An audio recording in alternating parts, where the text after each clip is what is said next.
Ito ginagamit natin para sa one eye cold. So drops lang. Sa loob ni Joy, stress mo ay malis. Magbigay ng good vibes, yan ang aking nais.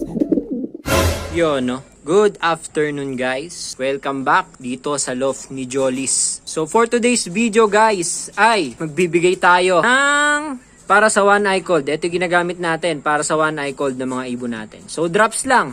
Pag hindi na kaya ng drops, at saka lang tayo magbibigay ng mga synthetic na sa inumin o kaya sinusubong mga pang one eye cold. Sa ngayon, drops lang. Hindi tayo magbibigay ng antibiotic hanggat kaya naman sa mga drops lang. Lahat sila nadahali ng one eye cold doon sa last toss natin sa Cabiao. 6 sila, ayan. Kasi yung mga bata, ayun, ganitong oras ako nagtuturo guys ng mga YB. Hapon, pagkakain nila, ayan. Diyan lang sila sa bubong. Hindi pa nga mga sanay lumipad dyan, pero ayan. Balik tayo dito sa mga SDR birds natin na meron one eye. Ayan, mga nakapikit oh. Ayan, tsaka ayan, meron mga one eye. Ito naman sa kanan yan, ayan. Baga, yung mga talukap ng mata. Mga nagluluha, ayan oh. Iba itsura ng mga mata. So, ngayong gabi, papatakan ko sila tagi-tagisang drops. Kaliwat ka ng mata. So, tingnan natin bukas ng maga kung ano yung kalalabasan or yung resulta. Pati na rin, syempre yung mga YB na yan. Kasi makakasalamuhan nila. So, as prevention na rin, papatakan na din natin sila ng tagi-tagisa. Left and right eye.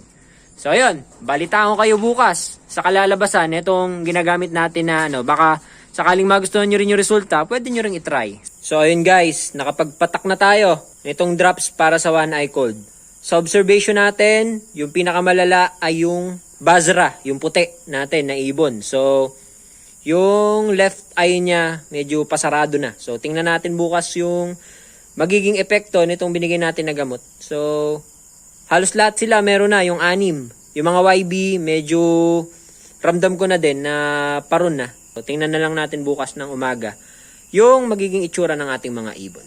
Yun, no? Good morning mga bossing. Ayun, makulimlim na umaga sa inyo mga bossing. Ang kapal ng fog dito sa gawin namin. So ngayong umaga, check natin yung mga ibon natin na may one eye cold na pinatakan natin kahapon. Yung binibigay natin na drops para sa one eye cold. Tara!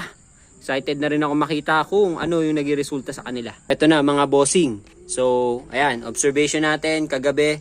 Siya yung pinakatinamaan ng malala dito sa kanyang kaliwang mata. So ayan, kita naman ngayon na maganda improvement. Pero tuloy-tuloy pa din naman yung pagbigay natin ng drops dyan. So ito yung Basra na sinasabi ko.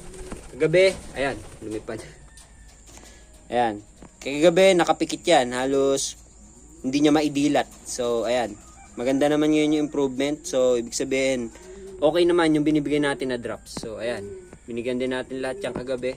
Tapos etong kay Boss Palos, kay Master Palos, diba yung kanang mata din niya noon, kahapon ay malala. So ayan, kahit pa paano, mas maganda na ngayon. And etong breed natin na pencil, yung kanang mata din niya, yung nakita ko kahapon na naapektuhan todo.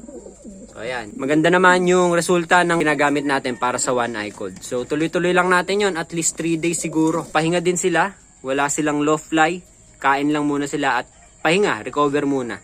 Sakto din, nag-announce na yung BBC Nueva Ecija na possible next week din ay start na nung training nila. So sakto, pahinga nila, and then next week tuloy na ang bakbakan. So ayan, nakakatuwa ang improvement nila. So madali lang naman talaga yan, basta wag lang lumala.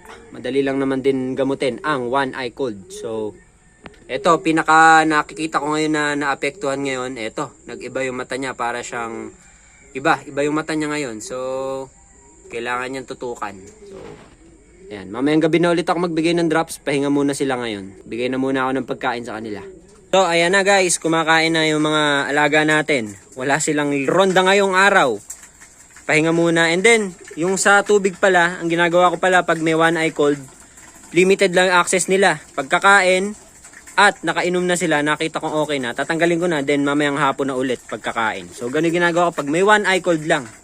So yun yung observation ko, mas mabilis matuyo yung mga mata nila pagka ganun ginagawa ko. So di ko alam kung sa akin lang or ginagawa din ng iba, pero ganun ginagawa ko.